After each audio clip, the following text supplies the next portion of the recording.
সবারই অতি প্রিয় দুধ চা। চা বানাতে কিন্তু সবাই কম বেশি পারে। তারপরেও আমি যখন আমার বানানো দুধ চায়ের ফটোগুলো নিউজ ফিডে বা স্টোরিতে শেয়ার করেছিলাম, তখন অনেকেই রিকোয়েস্ট করেছিলেন এই দুধ চায়ের রেসিপিটা শেয়ার করার জন্যে। আজকে এই সুন্দর নজরকাড়া ও পারফেক্ট দুধ চায়ের রেসিপিটা নিয়ে চলে আসলাম। আশা করি আপনাদের ভালো লাগবে। সামান্য কিছু টিপস ও ট্রিক্স না জানার কারণেই কিন্তু অনেকেরই দুধ চা পারফেক্ট হতে চায় না। তো ভিডিওটা দেখতে থাকুন সম্পূর্ণ। রেসিপিটির সঙ্গে থাকছে কিছু টিপস ও ট্রিক্স। Let's start. প্রথমে চুলায় একটি পাত্রে দুধ দিয়ে দিচ্ছি। আমি 2 কাপ চা তৈরি করব। তার জন্য যেই কাপে চা পরিবেশন করব ওই কাপের ফুল 2 কাপ দুধ ও 1/3 কাপ পানি, মানে হাফ কাপের একটু বেশি পানি নিয়ে নিচ্ছি। এই রেশিওতে দুধ ও পানি নিলে পারফেক্ট 2 কাপ চা তৈরি হবে। তাহলে 1 কাপ চায়ের জন্য ফুল 1 কাপ দুধ ও হাফ কাপের একটু বেশ কম পানি নিলেই হবে।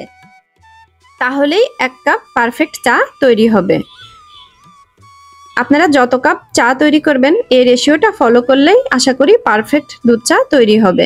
আমি দুধটা ভালোভাবে ফুটিয়ে নেওয়ার পরে 3-4টা বলক আসার পরে কিন্তু এর মধ্যে এখন দিয়ে দেব চা পাতা বা চায়ের লিকার।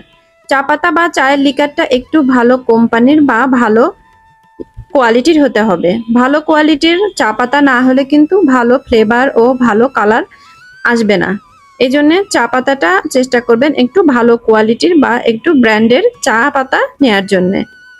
চা পাতাটা যত ভালো হবে কোয়ালিটি, চায়ের কালারটাও কিন্তু ততটাই ভালো হবে এবং টেস্টটাও ভালো হবে, ফ্লেভারটাও ভালো হবে। এখন আমি চাটা অর্ধেক হয়ে আসার পর্যায়ে 2 চা চামচ চিনি দিয়ে দিলাম। আমি 2 কাপ চায়ের জন্য 2 চা চামচ চিনি দিয়েছি। আমার মনে হয় 1 কাপ চায়ের জন্য 1 চা চামচ চিনি যথেষ্ট। এর থেকে বেশি দিলে আমার কাছে শরবত মনে হয়। তারপরে আপনারা বেশি চাইলে দিতে পারেন, সমস্যা নেই। চাটাকে এখন চুলাতে লো হিটে রেখে আমি একটা কাপে সামান্য পানি নিয়ে 2 চা চামচ উঁচু উঁচু করে গুঁড়ো দুধ দিয়ে দিচ্ছি। গুঁড়ো দুধটা একটু গুলিয়ে এই পর্যায়ে চায়ের মধ্যে দিয়ে দেব। এই গুঁড়ো দুধটা দেওয়ার একটা সিক্রেট টিপস কিন্তু আছে। এই পর্যায়ে যদি আমরা চায়ের মধ্যে গুঁড়ো দুধের মিশ্রণটা দিই তাহলে দেখবেন গরুর দুধ দিয়ে চা তৈরি করলে যেই উপরে যেই তেল তেল ভাবটা থাকে সেই এই পর্যায়ে কিন্তু হয়ে আসার আগ মুহূর্তে যদি গুঁড়ো দুধের মিশ্রণ একটু ঘন করে গুঁড়ো দুধের মিশ্রণ দিয়ে দেওয়া যায় তাহলে কিন্তু তেল তেল ভাবটা আর থাকে না এবং গরুর দুধের ফ্লেভারটাও থাকে না। একটু সুন্দর ফ্লেভার চলে আসে, টেক্সচারটাও ভালো হয় এবং খেতেও ভালো লাগে। এই পর্যায়ে আমি দিয়ে দিচ্ছি 2টা ছোট ছোট এলাচ। যারা এলাচের ফ্লেভার পছন্দ করেন না তারা কিন্তু স্কিপ করতে পারেন। আর এলাচ কিন্তু বড় হলে একটি দিতে হবে, বেশি এলাচ দেওয়া যাবে না। আমার মনে হয় দুধ চায়ের মধ্যে বেশি মশলা না দেওয়াই ভালো। দুধ চাতে যদি বেশি মশলা ইউজ করা যায় তাহলে কিন্তু দুধ চায়ের আসল পারফেক্ট যেই ফ্লেভারটা সেটা কিন্তু নষ্ট হয়ে যায়। দুধ চাটা এখন আমি চুলার উপরে রেখে আস্তে আস্তে এভাবে জাল করতে থাকবো।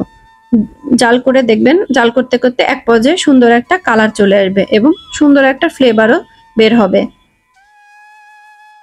দেখুন কতটা সুন্দর লাগছে কালারটা, কিন্তু আস্তে আস্তে জাল করার ফলে এভাবে আসবে। বেশি জোরে জাল করলে কিন্তু এই কালারটা আসবে না। আর এই পর্যায়ে যদি আপনারা আদার ফ্লেভার পছন্দ করেন তাহলে সামান্য আদা দিতে পারেন, আর না চাইলে স্কিপ করবেন। আর অন্য কোনো মশলা এখানে দারচিনি কিংবা অন্য কোনো মশলা ইউজ করার দরকার নেই, তাহলে পারফেক্ট ফ্লেভারটা পাবেন না। চাটা কিন্তু হয়ে গিয়েছে, আমি চুলাটা বন্ধ করে দিয়েছি। এখন আমি একটা কাপে চাটাকে ছেঁকে নিচ্ছি। দেখুন চাটার কত সুন্দর কালার এসেছে এবং আমি কিন্তু চাতে দেখুন বেশি একটা লিকার ব্যবহার করিনি। যে বেশি লিকার ব্যবহার করলেই যে চাটা সুন্দর হবে এটা কিন্তু নয়। পারফেক্ট রেশিওতে চা, দুধ ও পানি ব্যবহার করলে পারফেক্ট চা তৈরি হবেই। এভাবে আপনারা এই রেশিওতে চাটা ফলো করবেন, দেখবেন ইনশাল্লাহ আপনারাও ভালো চা তৈরি করতে পারবেন এবং পারফেক্ট চা তৈরি হবে। আর চাটা যখন পরিবেশন করবেন তখন চায়ের কাপে একটু উঁচু করে চাটা ঢালতে হবে। চাটা যদি একটু উঁচু করে ঢালা যায় তাহলে দেখবেন উপরে যেই ফেনা ফেনা ভাবটা তৈরি হবে এবং দেখতেও সুন্দর লাগবে। দেখুন কতটা সুন্দর হয়েছে মাশাআল্লাহ। আমার চায়ের রেসিপিটা ভালো লাগলে প্লিজ লাইক, শেয়ার, কমেন্ট করতে ভুলবেন না এবং আমার চ্যানেলটাকে সাবস্ক্রাইব করবে, পাশেই থাকবেন।